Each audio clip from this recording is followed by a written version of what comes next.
தம் கிருபை பெரிதல்லோ, என் ஜீவனிலும் அதே இம்மட்டும் காத்ததுவே.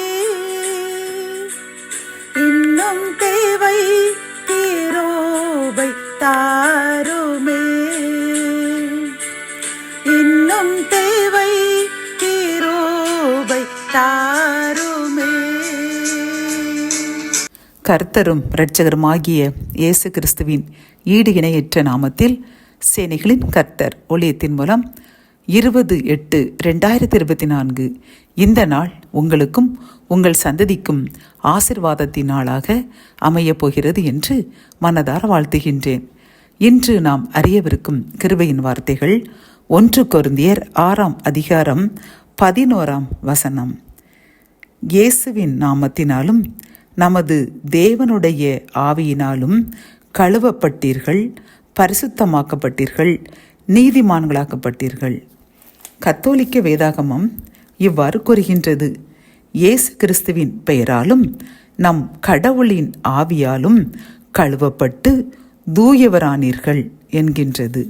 இந்த கிருபையின் வார்த்தையில் கர்த்தர் நமக்கு கூறும் ஆலோசனையும் அறிவுரையும் என்னவென்றால், நாம் முழுவதும் பரிசுத்தமாக்கப்பட வேண்டும், கர்த்தருக்கு பிரியமான வாழ்க்கை வாழ வேண்டும் என்று முயற்சி செய்து கொண்டே இருந்தோம்.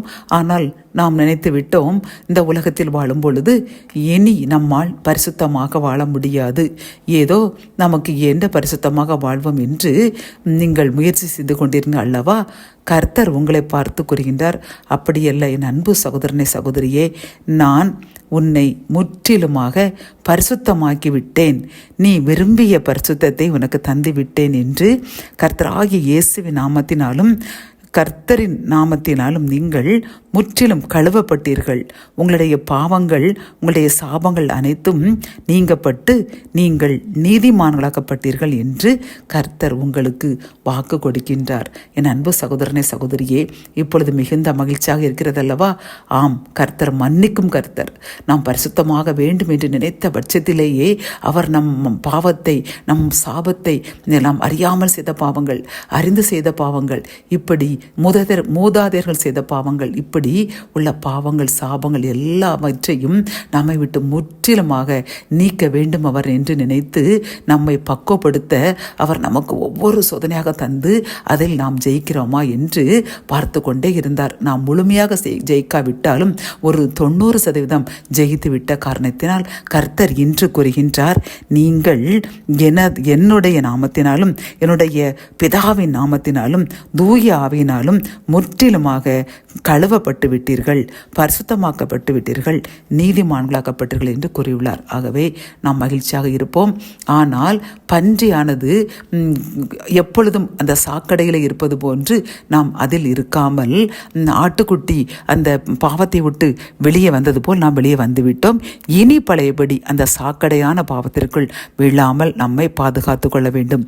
அப்படி என்றால் அனுதினமும் நமது சிந்தையுடனும் கண்ணுடனும் காதுடனும் வாய், நான், உதடு, இதயம், உடம்பு முழுவதிலும் நாம் ஒரு பொருத்தனை செய்து கொண்டு அதை யோபை போன்று என் கண்ணினால் பொருத்தனை செய்த நான் வேறு பெண்ணை எட்டி பார்ப்பது எப்படி என்பது போன்று என்னுடைய முழு அவயங்களினாலும் நாம் பொருத்தனை செய்து கொண்ட நான் எப்படி இனி பாவம் செய்வேன் என்று அந்த பாவத்தை விட்டு விலகி வந்த நாம் ஒரு பொருத்தனையோடு வாழ்வோம்.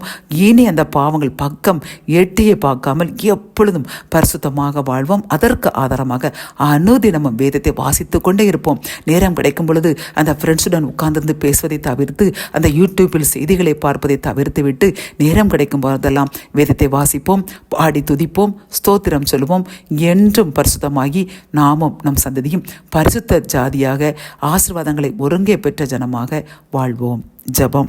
என் அன்பு தகப்பனே, இன்று நீர் எங்களுக்கு கொடுத்த இந்த வாக்குத்தத்தத்திற்காக உமக்கு நன்றியப்பா. நாங்கள் பரிசுத்தமாக்க வேண்டும் என்று பரிசுத்தமாக எங்களை முயற்சி செய்து கொண்டே இருந்தோம்.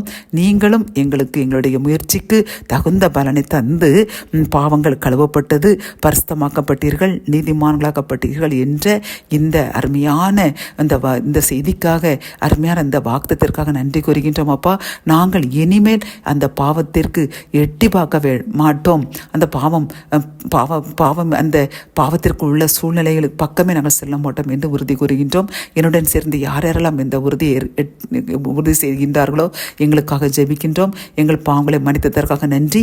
இனிமேல் இப்படிப்பட்ட பாவங்கள் எங்களுக்கும் எங்கள் சந்ததிக்கும் வராமல் பாதுகாத்து எங்களை பரிசுத்த சந்ததியாக மாற்றி என்றும் உமக்கு பிரியமான பாத்திரமாக எங்களை அரவணைத்துக் கொள்ளுங்க. எங்களை மடியில் வைத்து பாதுகாத்துக் கொள்ளுங்க. மீட்பர் இயேசுவின் மூலம் ஜெபம் கேளும் நல்ல தகப்பனே, ஆமேன்.